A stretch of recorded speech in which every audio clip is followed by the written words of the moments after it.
날마다 살아나는 큐티 김양재 목사입니다. 오늘 큐티인 말씀은 레위기 12장 1절에서 8절까지입니다. 하나님 아버지, 태어나면서부터 죄인인 저희를 정결한 자로 불러주셔서 감사합니다. 거룩한 인생을 살 수 있도록 말씀해 주시옵소서. 듣겠습니다. 정결한 자가 되려면 첫째, 내가 날 때부터 죄인인 것을 알아야 합니다. 오늘 1절과 2절에 여호와께서 모세에게 말씀하여 이르시되 이스라엘 자손에게 말하여 이르라. 여인이 임신하여 남자를 낳으면 그는 이래 동안 부정하리니 곧 월경할 때와 같이 부정할 것이며 라고 하세요. 하나님이 산모에게 부정한 기간을 주신 것은 여러 이유가 있었지만 그 중에 하나가 산모와 신생아를 보호하기 위해서였어요.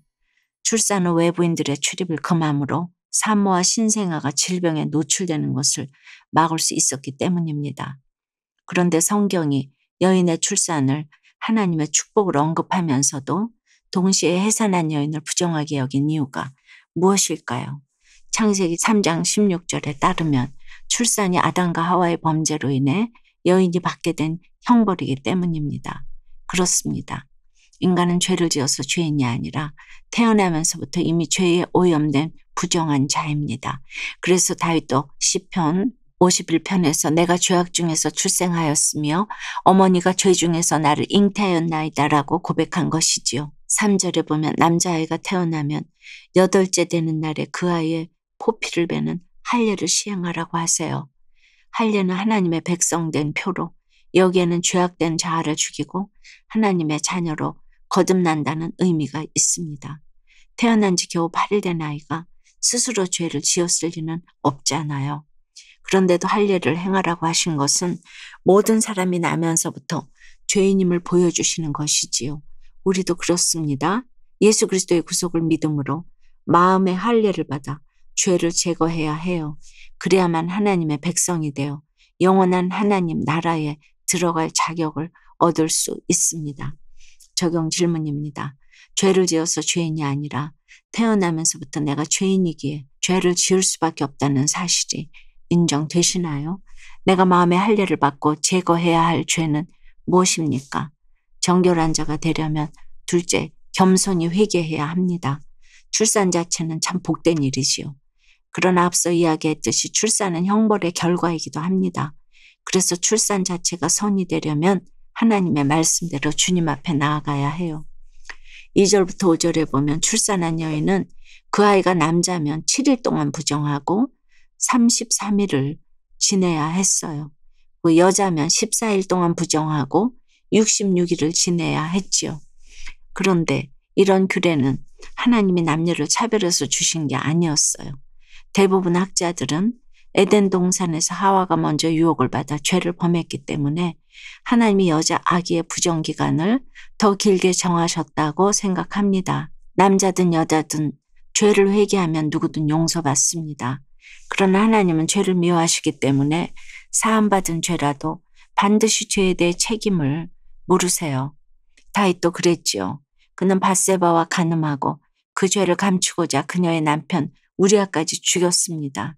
하지만 곧 나단 선지자의 책망을 듣고 하나님 앞에 회개했지요. 비록 그는 죄를 용서받았지만 그 죄로 인한 아픔은 평생 그를 괴롭혔습니다. 그러나 그로 인해 다윗은 왕의 자리에서도 자신의 내면을 직면하는 분수령적인 회개를 하고 겸손히 하나님 앞에 설 수 있었습니다. 분수령적인 회개가 나를 평생 겸손하게 하고 주님만 사모하게 합니다. 그리고 결국 그 회개가 약재료가 되어 나도 살고 남도 살리게 되는 것이지요. 적용해 보세요. 하나님이 내 죄에 대해 책임을 물으신 적이 있으세요? 하나님 앞에 나의 내면을 직면하게 한 분수령적인 회개는 무엇입니까? 무슬림 남자친구와의 관계를 끊지 못하는 부정한 여인임을 고백하며 날마다 회개의 속죄제를 드리기 원한다는 한 청년의 큐티인 묵상 간증이에요. 모태의 신앙인인 저는 대학 입시에 연달아 실패하지 하나님을 원망했어요. 그러다 항공, 승무원 전공이 있는 기독교 대학에 입학하게 되었지요. 이후 학생회 때에 순종하니 전액 장학금으로 해외 유학도 다녀오고 세계 1위의 중동 항공사 승무원으로 취직도 되었답니다. 하지만 저는 그때부터 승무원의 화려한 삶에 빠져 2년 동안 교회에 가지 않았지요. 그러던 중 무슬림 남자친구를 사귀게 되었는데 그와의 관계가 나빠지자 죽고 싶다는 생각만 들었지요. 그 무렵 어머니의 인도로 다시 교회에 나가게 된 저는 말씀을 들으면서 그동안 여러 남자를 만나며 악하곰란하게 살던 삶에서 돌이킬 수 있었답니다. 그런데 얼마 후 항공사로부터 갑자기 정리해고 통보를 받았어요. 코로나19 여파 때문이었지요. 졸지에 실직자가 되어 한국으로 돌아온 저는 교회에서 양육을 받았어요. 그러면서 그동안 제가 승무원이라는 타이틀로 얼마나 교만하게 살았는지 깨닫고 회개하였답니다. 이후 하나님은 저를 대학원 박사과정에 합격시켜 주셨을 뿐만 아니라 겸임 교수로도 세워주셨어요. 하지만 저는 오늘 2절 말씀처럼 여전히 무슬림 남자친구와의 관계를 끊지 못하는 부정한 여인입니다. 예수님을 만나지 못했다면 스스로 목숨을 끊어 성소에 들어가지도 못할 죄인인데 주님은 이런 제게도 새 생명을 주셨습니다. 항상 이를 잊지 않고 날마다 큐티하며 회개에 속죄제를 드리기 원해요. 저의 적용은 입시나 취업으로 힘들어하는 학생들에게 저의 간증을 나누겠습니다. 두바이에 가서 남자친구를 만나고 싶은데 만료된 여권을 새로 발급받지 않고 한국에 있겠습니다. 입니다. 6절 이하를 보면 아이를 낳은 여인이 정결하게 되는 기간이 차면 하나님께 번제와 속죄제를 드리게 합니다.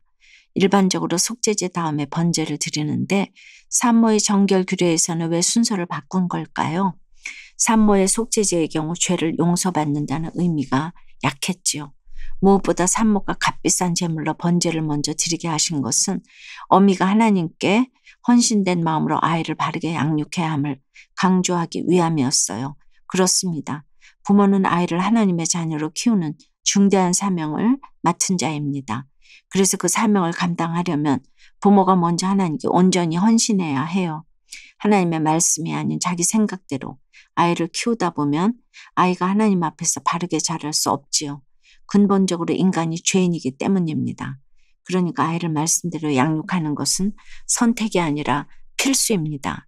사랑하는 여러분, 성경은 아담 이래 태어난 모든 자가 죄인이라고 선언합니다. 그러므로 우리는 하나님 앞에 용서받은 죄인임을 겸손히 인정해야 해요. 그럴 때 우리를 정결하고 새롭게 하시는 주님이 우리를 구원으로 인도하실 것입니다. 기도드립니다. 하나님 아버지, 우리가 죄를 지어서 죄인이 아니라 날 때부터 죄인이기에 죄를 지을 수밖에 없다고 하십니다. 참으로 저희가 이것을 인정하기 원합니다.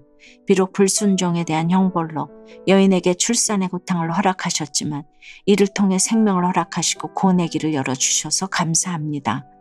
그런데 그 크신 사랑으로 주님이 우리 죄를 용서하셨어도 이 땅에서 우리가 치러야 할 죄의 대가가 있다고 하십니다. 참으로 하나님이 내 죄에 대해 책임을 물으시는 것이 주님의 사랑인 것을 알고 평생 겸손히 주님을 섬길 수 있도록 인도해 주시옵소서. 이 시간 자녀 양육에 어려움을 겪고 있는 부모들을 위해 기도드립니다.